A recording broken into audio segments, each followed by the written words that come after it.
క్రైస్తవులు అని చెప్పుకుంటున్న మన జీవితంలో క్రైస్తవ్యానికి ఉన్న ఉనికి మనలో ఉండాలి. దేవుని సన్నిధిలో వేదన, దేవుని రాజ్యం కొరకు, దేవుని పని పట్ల, దేవుని కొరకు అనేకులు సంపాదించేదాని కొరకు ఒక్కింత మానవతా దృక్పథంతో మనిషిగా మనలో ఆలోచన కలిగి ఉండాలి. మన విచారం ఎందుకండి? ఏమండి, మన ఆలోచనలు దేని కొరకు?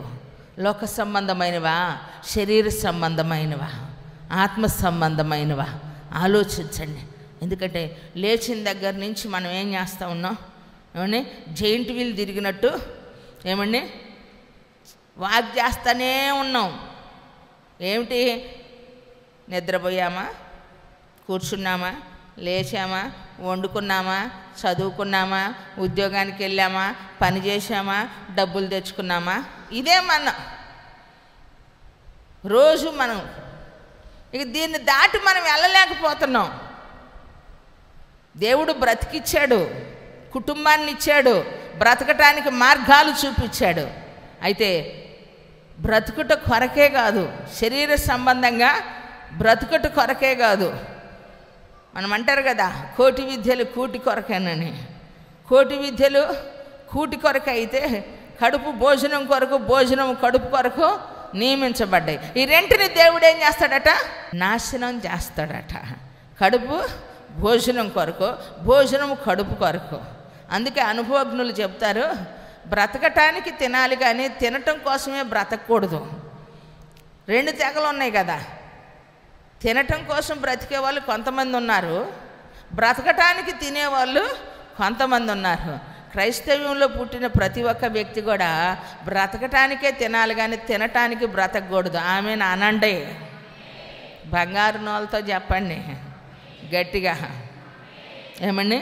ఎందుకనంటే నాశనం అయిపోయేటువంటి దానికోసమా మనం ఎంతగా కష్టపడేది? అందుకొరక దేవుడు నిన్ను నన్ను పుట్టించింది. వేదన పడుతూ, బాధపడుతూ, ఏమండి, తినేవాడికి తిండి తప్పలేదు, తిరిగేవాడికి నడక తప్పలేదు, పడేవాడికి మాట తప్పలేదు అని. ఏమండి? ఇందుకొరగా దేవుడు మనల్ని పుట్టించింది ప్రియులారా. మనం ఆయన వారము, ఆయన చేత మనము బ్రతుకుతున్నాం కాబట్టి.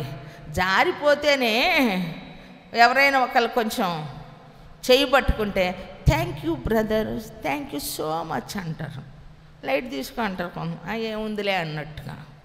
ఏమండి? జారిపడే మనిషి నిన్ను పట్టుకుంటే ఏదో కొంత హెల్ప్గా నీకుంటే మాట సాయమో చేతి సాయమో ఏమండి చేస్తేనే ఎంతో కృతజ్ఞుడుగా కృతజ్ఞత చెప్తావే.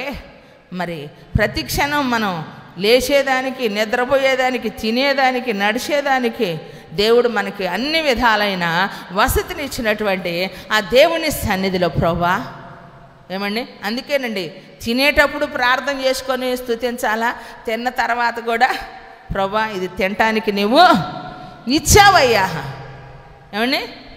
తినటానికి ఇచ్చావు, తినేటప్పుడు ప్రార్థన చేసుకోవాలి, తినటానికి కూడా కృప చూపావని. నేను చెప్పేది ఏంటంటే, తింటూ చచ్చిపోయే వాళ్ళు ఉన్నారు, తాగుతూ చచ్చిపోయే వాళ్ళు ఉన్నారు.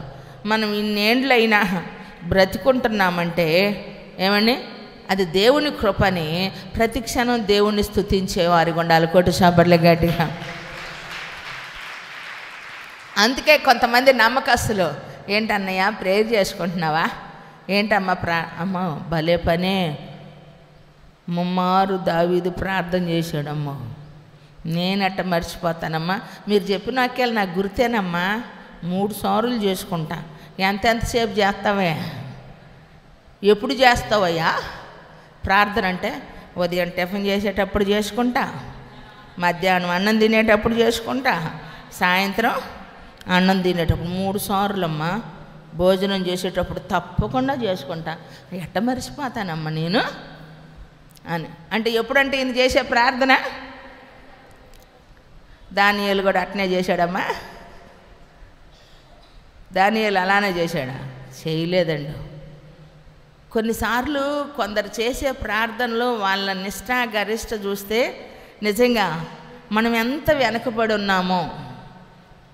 కొన్ని ప్రాంతాలకు మేము వెళుతూ ఉన్నప్పుడు మధ్యాహ్నం టైం అయిందంటే, సాయంత్రం టైం అయిందంటే, ఎక్కడ రోడ్డు ఉంటే అక్కడ రోడ్డు పక్కన వాళ్ళు ప్రార్థన చేసుకుంటారు. ఆశ్చర్యం అనిపించింది. ఎక్కడెక్కడ ఉన్నా కూడా ఏ పని చేసినా ఆ పని వదిలేసేసి వాళ్ళ టైం షెడ్యూలు చక్కగా చేసుకుంటారు. ఈరోజు మరి దేవుడు మనకిచ్చే సమయంలో దేవునితో మనం మాట్లాడుకునేదానికి, ఏమండి, ఆయనతో మనం సంభాషించుకునేదానికి, అందరితో సంభాషిస్తున్నాం కానీ ఏమండి, అందరితో సంభాషించుకుంటున్నాం కానీ దేవునితో మాట్లాడుకునే సమయం మనకి లేకుండా అయిపోయింది. జీవితాలు ఈరోజు అధోగతి పాలైపోతూ ఉన్నాయి. కారణం ఏంటంటే మనుషులు మాట్లాడుకున్నందువలన ప్రయోజనము లేదు. అలా అని మోగముద్దులాగా ఉండమని కాదు, కానీ అవసరాన్ని బట్టి మాట్లాడమన్నాడు. మాట్లాడే ప్రతి మాటకు తీర్పు దినాన లెక్క చెప్పాల్సి ఉంది. కాబట్టి లిమిట్ అంతే. కట్టుకునేదానికైనా, తినేదానికైనా, మాట్లాడుకునేదానికైనా, చేసే పనికైనా కృతజ్ఞత కలిగిన వారమై మనల్ని కృపలో మనల్ని నిలిపాడు. ఈ కాళ్ళు ఇచ్చి, చేతులు ఇచ్చి, అవయవాలు ఇచ్చి మానవునిగా పుట్టడానికి, సృష్టిలో ఏమండి ఏలుబడి చేయటానికి, మనల్ని ప్రతిదానిని సారి చేసే, ప్రతిదాన్ని సాధన చేసేదానికి మనకి దేవుడు కృపనిచ్చాడు. ప్రపంచం మన కంట్రోల్లో ఉందంటే మామూలు విషయం అండి.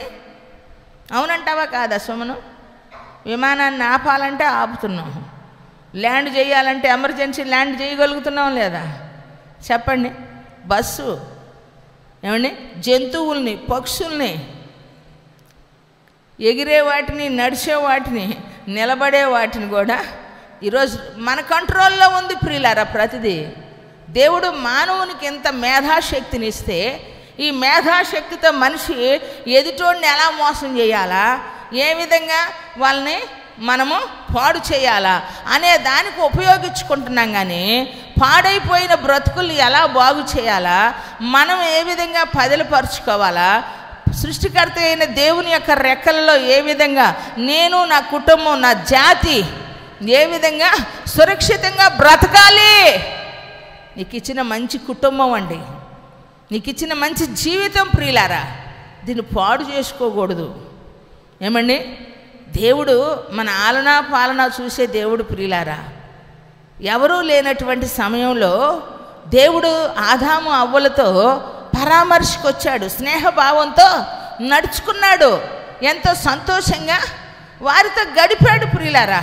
ఈరోజు దేవుడు మన ఆలనా పాలన, మన మంచి చెడు చూసేవాడు. అందుకే భక్తులు పెట్టారు కదా, యెహోవా ఈరే ఆయన చూసుకును, యెహోవా రాఫా ఆయన నన్ను బాగు చేయును, యెహోవా షమ్మా దానికి మీరే చెప్పండి, యెహోవా నిస్సీ ఆయన సర్వశక్తి కలిగిన దేవుడుగా.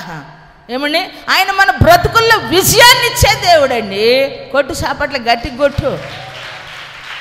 ఓడిపోయిన మన బ్రతుకుల్ని వాటమి పాలవ్వనివ్వకుండా, కన్నీళ్లతో ఉన్న మన బ్రతుకులను కన్నీటికి మనల్ని అంతగా చేయకుండా, అంకితం చేయకుండా దేవుడు మనకు ఏమండి సమీపంగా ఉన్నాడు.